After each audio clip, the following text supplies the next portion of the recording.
Before I had any money, I used to go to the Rolls-Royce dealers and sit in the cars and smell the leather. Practice success before you're successful. Self-esteem is the key to high performance. Money's not the only thing in life, but it's the only thing anybody keeps track of. You can't have a dream come true unless you have a dream. It's not work if you love what you're doing. But does that look like your group? No.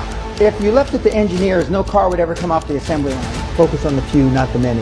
And most of you don't believe passionately in what you're doing. What gets measured gets accomplished. You just gotta do it. But I'm high on life. I always have been high on life. When they look in the mirror, Brian, they don't like what they see.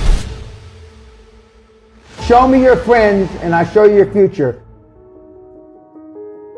I had no money to begin with, $820. First 10 years of my starting CNN, I slept on my couch. I didn't have an apartment.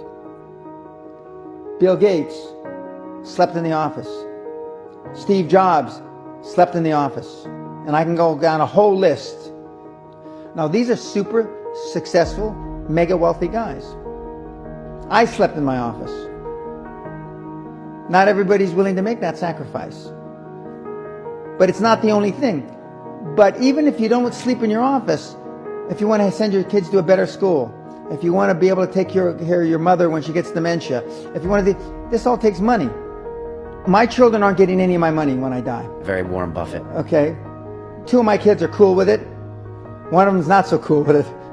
But I'm not going to, I think Andrew Carnegie, by the way, Andrew Carnegie, arguably the richest, most successful entrepreneur of all time, he said the best thing that you can have for a child is him to be born into poverty.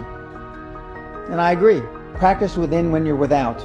Practice being successful. How many people listening to this today practice being successful today? What does it mean to practice? Okay. Through affirmations, through going to the Rolls-Royce dealer, maybe Lamborghini, maybe something else. Right. In my particular case, it was Rolls-Royce. And within a year of me going to the Rolls-Royce dealer, I had a Rolls. Within 19 months of me dreaming and adding it to my goals, a castle on an island, I own Guthrie Castle. So how can people practice being successful? Affirmations, visualize, go shop for these things. Go to stores you can't afford. Go hire lawyers you can't afford. Lawyers will meet with anybody. Accountants will meet with anybody. Go to the big 4 accountants with a business idea. The first couple meetings are for free. Jettison probably a lot of the people you hang around with. If you have poor public speaking skills, join Toastmasters, join improv. Do these. If you went to a good school and you're not successful, go to the alumni deals. Okay?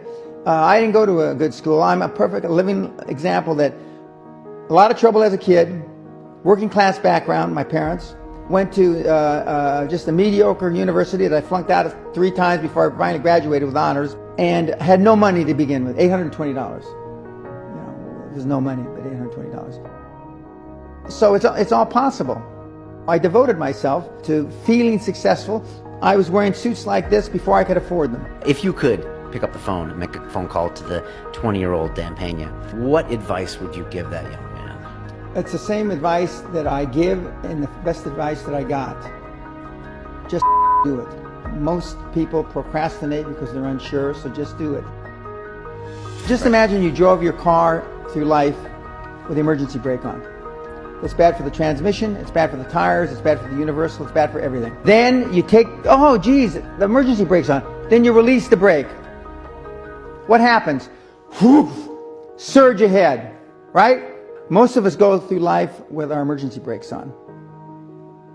And most of us keep the emergency brake on because we want a reason not to test ourselves.